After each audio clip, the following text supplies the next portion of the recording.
Today, I want to share a book that has profoundly impacted me, titled A Zero Waste Life. This concept represents a new way of living, one that doesn't waste resources but can actually give you more time, money, and energy, all while continuously accumulating good karma and merit. Sounds wonderful, doesn't it? But what does it truly mean to live without waste? And how can it actually be done? In reality, a small number of people around the world have already achieved this. For instance, in an interview, a 25-year-old environmental science student from New York University shared that in 2012, she was inspired by this very book and began her zero-waste journey. After 7 years, all the waste she produced fit into a single glass jar. In another case, a 35-year-old Chinese woman, drawing inspiration from this book, managed to save over 1 billion VND after 5 years of living zero waste. Living zero waste doesn't mean we can't produce any asterisk waste at all. Rather, it's about drastically minimizing waste, not squandering our lives, and not burdening the earth by avoiding landfill or incineration. Instead, we aim for things to be reused, recycled, or composted into soil fertilizer. Therefore, choosing a zero-waste lifestyle isn't just about personal cultivation. It's also a way to spread more goodwill to the world around us. Now, let's listen to the author's inspiring story. Anider Vanik is an Australian woman who seemed to have achieved it all early in life. She scored near perfect on her university entrance exams, graduated with honors in rocket science, an extremely difficult field, and then became a distinguished scholar. By the age of 26, Anider was already a manager at a large engineering corporation, earning more money than both her parents combined in their lifetimes. Young, yet holding a high-ranking, well-paid position with a blossoming career, her personal life also became the envy of many. Her wardrobe was overflowing with designer dresses, handbags, and shoes, reflecting immense prestige. She took annual vacations abroad. This was a life countless people strive for. But in 2014, she recounted, "That day, I sat in a meeting room, looking at my boss's boss, and the entire company board, and I asked myself, is this all there is to my life? In 5, 10, 15 years, I'll become just like them. If I continue on this path, I'll become more successful, more glamorous, but I'll never truly know what I like or what kind of life I truly want. My real dreams always felt 100 meters away, a distance that would never close." Have you ever asked yourself the same question as the author? In fact, everyone has at least 3 such moments of introspection in their lives. This also means destiny gives us 3 chances to change. But most people are afraid to change and let these opportunities pass them by. For Anider, she bravely stopped and sought the true meaning of life. However, the journey of living authentically always comes with great challenges. These challenges don't stop you. They elevate you, transforming you into a stronger, more profound version of yourself. The biggest challenge for the author after quitting her job was that she and her husband had to live on a meager income. They struggled with numerous installment payments. Eventually, they were forced to move in with her mother-in-law, and Anider temporarily became a stay-at-home wife. Once, she slumped in a suburban park and burst into tears. "Oh my God, why am I so desperate?" She was desperate because now she had to scrimp and save every single penny. Doesn't this sound familiar to many of us? When shopping, when at the supermarket, we wish we could buy freely without having to look at prices. Many people constantly feel sad because they don't have enough money, their desires stifled.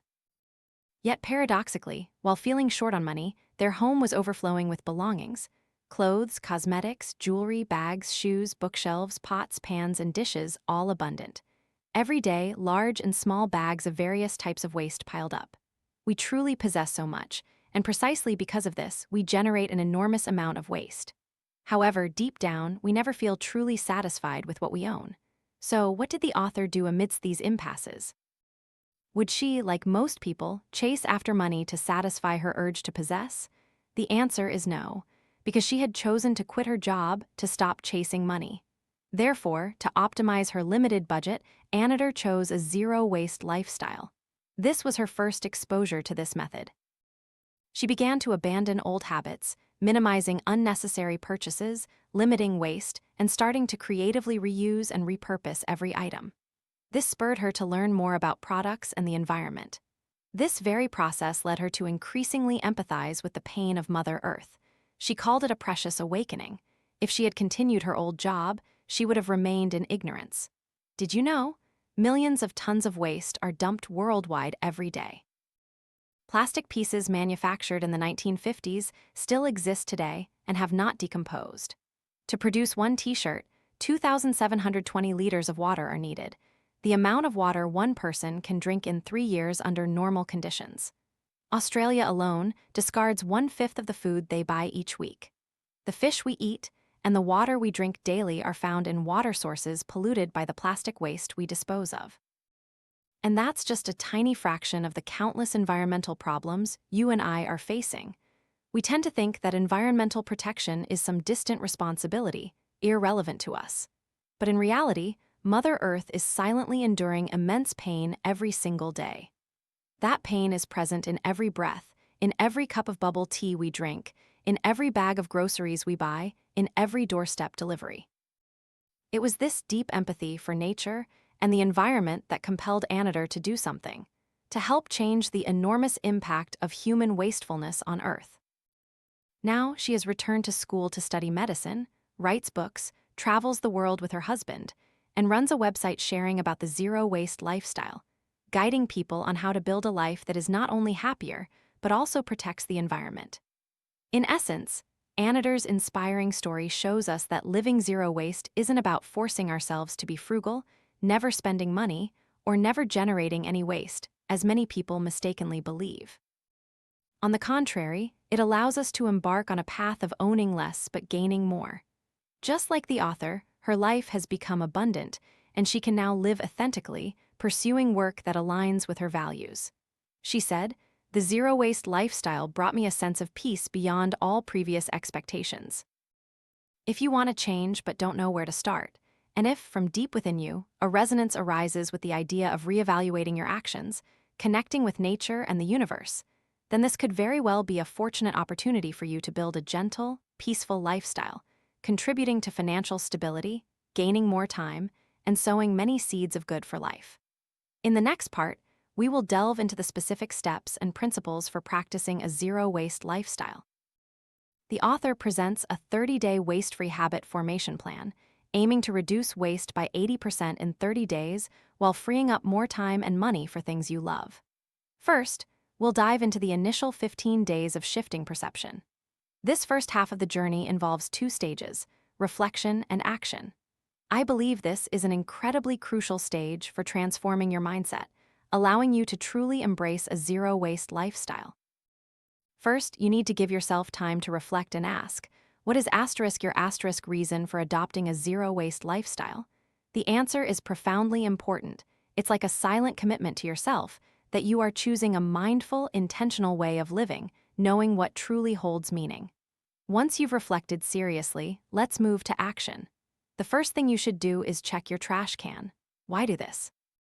In the book, the author states, "That night, I opened that Pandora's box of misfortune, the trash can. I pulled out stinking plastic bottles, saw styrofoam, plastic containers, food scraps, disposable coffee cups, tissues, plastic cutlery, plastic bags, and so on. We were throwing away all our resources and money." She started picking out recyclables but felt confused. Does cling wrap count? The remarkable thing here is that even a rocket scientist like the author was stumped by her own waste. That's why we need to dissect our trash. This isn't about checking your waste every day, but about understanding things you previously paid no attention to. You need to clearly see this silent stream of waste. How many plastic bags do you throw away in a day? You need to know that each bag is used for an average of just 15 minutes, but takes 100 to 1,000 years to fully decompose. They pollute land and water, threatening animal life. Or when you use disposable wooden chopsticks, do you find them convenient? Are you reassured by their clean, shiny appearance? However, each pair of chopsticks is made from fast-growing trees like fresh bamboo or poplar. The production process consumes many resources and a lot of energy. So many facilities use poor-quality recycled wood or moldy, stockpiled wood. To make chopsticks widely accepted by consumers, they are soaked in bleaching solutions, treated with anti-mold agents and fragrances to make them white, clean, and uniform. But this process leads to another reality: the chemical substances coating the chopsticks you use. These chemicals might be of unknown origin, or improper bleaching can leave behind toxic chemicals like sulfur, which is potentially carcinogenic. And those plastic cups and food containers that seem free. They've actually been factored into the price of the item you bought, and so on. Through that small trash can, you'll be startled to realize how much money and resources you've wasted until now. While the act of checking your trash might cause temporary unpleasant odors, it's the most direct and effective way to stimulate you to think about how to avoid waste. After gaining this valuable awareness, you'll delve into understanding the 5 R's principle for a zero-waste lifestyle.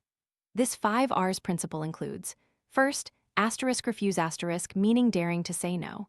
Don't buy and decisively let go of unnecessary items from the outset. Next is reduce minimizing your shopping needs as much as possible. Buy less, throw away less. Third is reuse repurpose.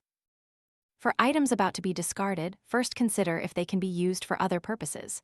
For example, transform old clothes into eco-friendly rags or remake them into storage bags. Fourth is recycle. Once items truly cannot be used anymore, sort and recycle them correctly. In Vietnam, waste sorting regulations have been in place since early 2025. However, implementation by citizens remains a significant challenge. In many places, waste is still not sorted and gets mixed together, causing difficulties for collection and processing. You need to know that unsorted waste can only be landfilled or incinerated. Both methods cause water and soil pollution, release carcinogens, and affect the health of you and your children. If waste can be sorted correctly, it can not only reduce environmental pollution, but also prevent resource waste.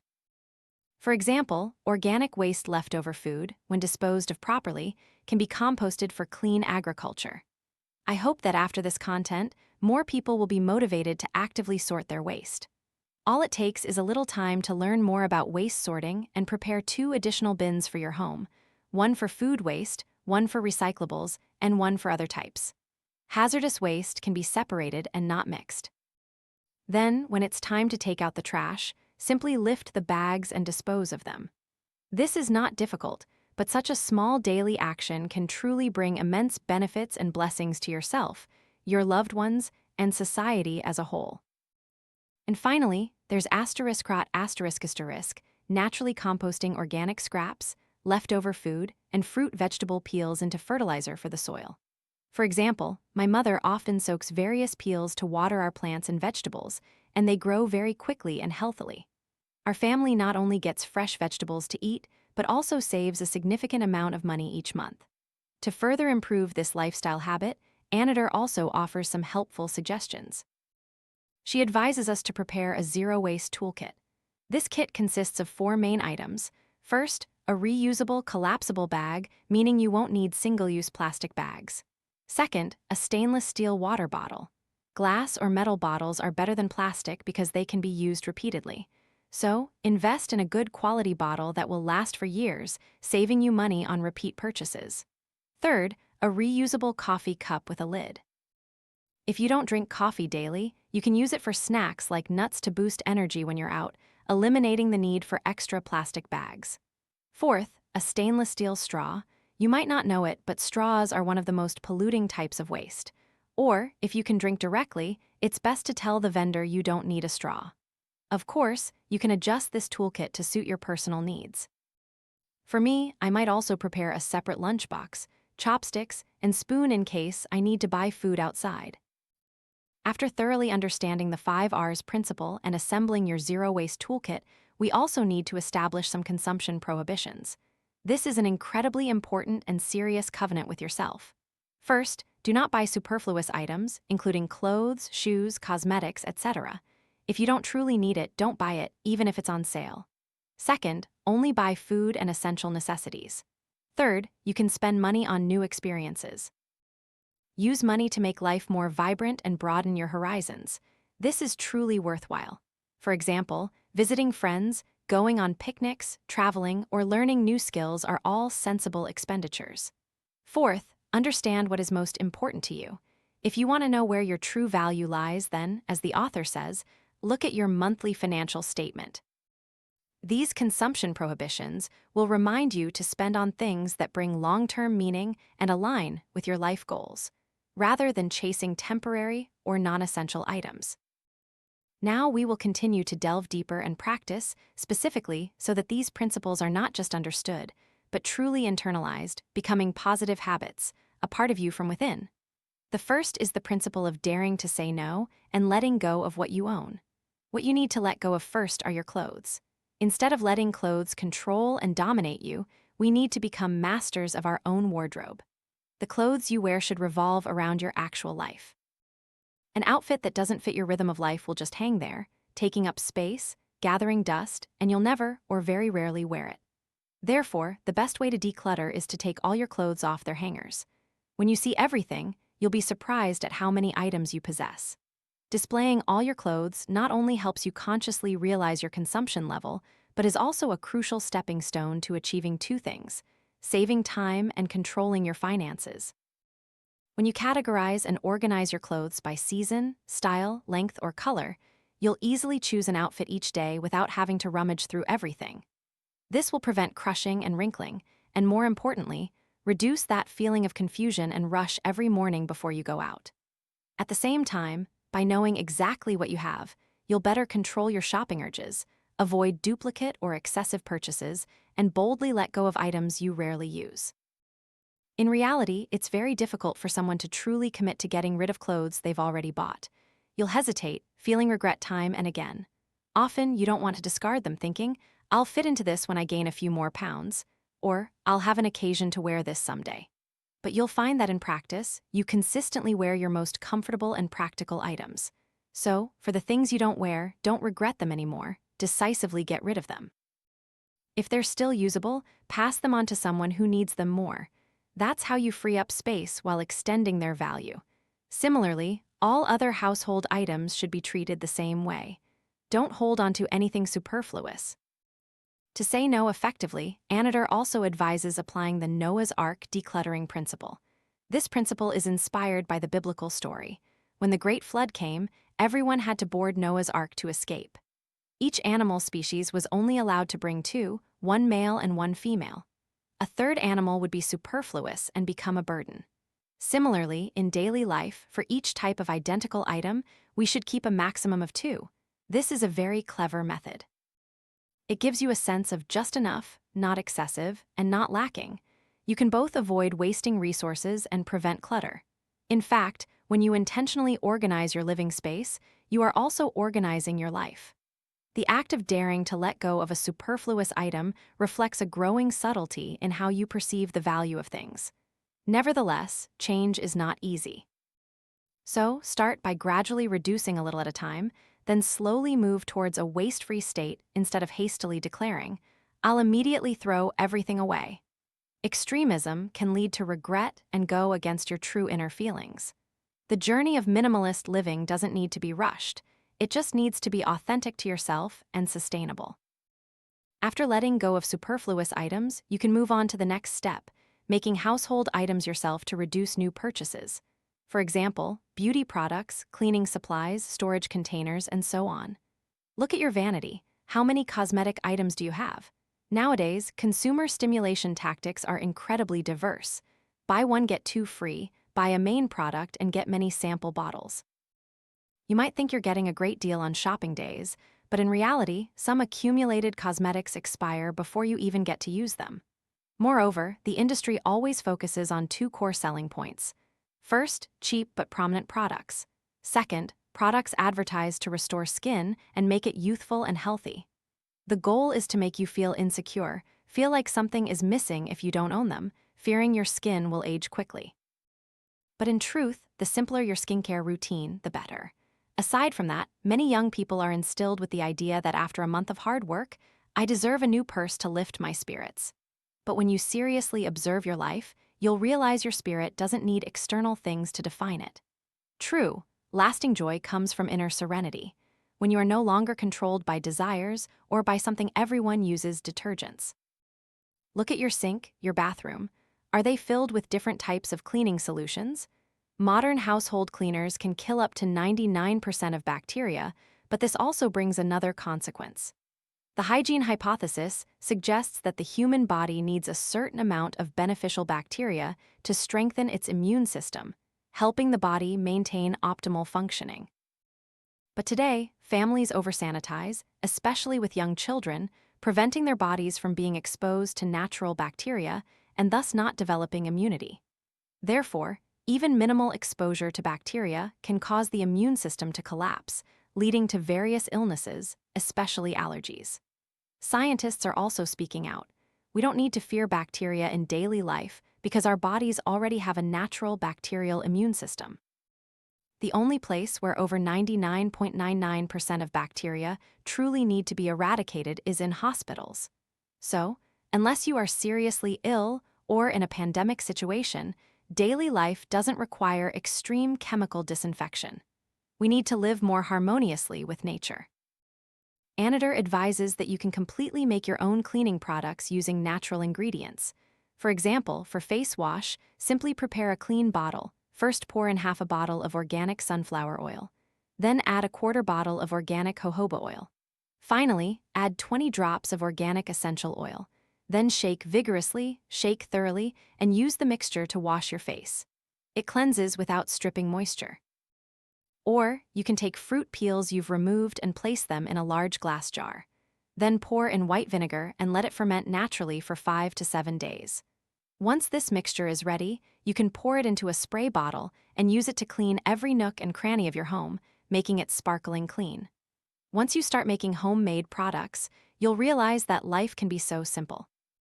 After 15 days of reflection and action, the next 15 days will take us to the stage of reflection and review. I believe this is the stage of transitioning from a shift in perception to enlightened awakening. The next 15 days, enlightened awakening. When you begin your zero-waste journey, a strong urge to connect with nature will arise within you. Just like the author, for over 7 years, she worked from before sunrise until after sunset. She never saw the sun during her working days. Many of us today live a similar life. This was also the reason Anider felt utterly broken, even while earning so much money. That's why she said, "If you are listening to me share today, I urge you to step outside, take off your shoes, let your bare feet touch the grass and feel it. Or close your eyes, let your skin feel the breeze circulating in the air, let your nose smell the fragrance of sweet osmanthus flowers, let your ears hear the chirping of birds." If you lose your body's connection with nature, you will gradually lose your connection with yourself. No matter how much money you have in your pocket, whether your feet wear new shoes or a luxury car sits in your driveway, everything will become meaningless. When you can truly appreciate the beauty of life, life will also bestow invaluable gifts upon you. The true values within you will become increasingly apparent, and you will want to live even more to protect the environment, protect nature, and protect your own life. You will strive for an elegant and minimalist life. An elegant and minimalist life is one where you are always conscious of reducing possessions. For example, beyond the methods mentioned above, you may also tend to live and work paperless, digitizing everything. You start borrowing books from the library or using an e-reader. If you're someone who genuinely can't give up the feel of a physical book, you'll cherish each book you buy even more, rather than just leaving it on a shelf. And you can also move towards a life without a private car, maximizing public transport, or choosing eco-friendly options like cycling to the market, school, and work. When you declutter your belongings, you also declutter your thought patterns, purifying various forms of mental waste. This includes letting go of relationships that cause you suffering and cleaning up your social media. The internet should ideally be a tool for clear interaction, not a place for arguments, gossip, or a flood of jealousy, insecurity, and anger. Therefore, unfollowing or muting notifications from sources that draw you into negative energy is incredibly important. Without a phone, social media, or messages to disturb you, you'll find it easier to focus more deeply on your work. Even if you concentrate fully on one task for just 2 hours, you'll achieve enormous progress and accomplishment. A truly elegant and enlightened life is when your joy originates from within, no longer swayed by the fleeting allure of the consumer world. It's unclear when human recreational activities became so intertwined with spending money. Friends meet up and entice each other to eat out, grab coffee at a cafe, go shopping, and so on. Meanwhile, restaurants and cafes are often noisy, sometimes so much so that you can't even hear each other speak clearly. Check-in photos posted on social media might excite us for a moment, but true emotional connections are always nurtured through sincere listening and sharing, instead of jostling amidst crowded shopping aisles. Why not try cooking a delicious meal together at home, conversing in a quiet space, or taking a walk under the trees to watch the sunset? These moments are simple but bring deep and lasting connection. Finally, the author advises creating a joy list from your zero-waste lifestyle, comprising 5 to 10 simple soul-nourishing activities that don't cost money or generate much waste. For example, my personal list includes practicing qigong or yoga in a green space early in the morning, going on picnics in nature with few people on weekends, meditating, reading, writing, cycling, listening to high-frequency music, practicing calligraphy, releasing captive animals, and participating in beach cleanups or scenic area cleanups. And you, what's your list of self-care rituals? In truth, it's these joys that don't require much money in exchange that are where you truly return to yourself. And when you learn to cherish these simple things, you will realize that true abundance doesn't come from what you own, but from the serenity you find in every moment of living authentically with yourself. Before, like many others, the author chose the path of least resistance to achieve what is called success in life. But then she realized that all those things weren't what she truly wanted. After embarking on her zero-waste life, the first thing she eliminated was plastic waste. Next, she let go of everything that wasn't truly essential. Most importantly, Anider felt as if she had awakened from a state of ignorance. She said, "Currently, I no longer care what designer clothes I wear, whether I live in the suburbs or the city center, or what car I drive. What I care about more is whether my work is meaningful, the love and joy among family and friends. Since stepping into this life, I have seen the majestic, ice-covered mountains of Iceland and admired the great redwood forests of California. All of these things make me long to protect our Earth. Now, I am filled with gratitude in my daily life. I can see beauty everywhere. When you no longer crave excessive possessions, that's when you are saying no to resource waste. Such a person always feels complete and abundant from within, and that energy will cause the universe to open up more time and space for you. In experiences where you have enough time and space for yourself, you will inevitably rediscover yourself. A free, radiant, serene, and fulfilled individual. I hope this book can ignite within you a love for nature, which is also a deep love for yourself. When you choose a lifestyle of gradually reducing waste and eventually becoming zero waste, it's not just an act of kindness towards the environment, but also a silent gift you give to yourself. Anider, like me, is truly grateful for that choice. Newton's third law of motion states that every action creates an equal and opposite reaction. This also means that every action you take sends a ripple of influence into the universe. Therefore, never think that refusing a plastic cup or a straw is a small and meaningless act. These repeated small choices, like persistent drops of water eroding a stone, will quietly contribute to changing the world. When individual drops of water transform into an ocean, the first one to receive the fresh, cool waves will be you, a fulfilling life born from pure love for nature.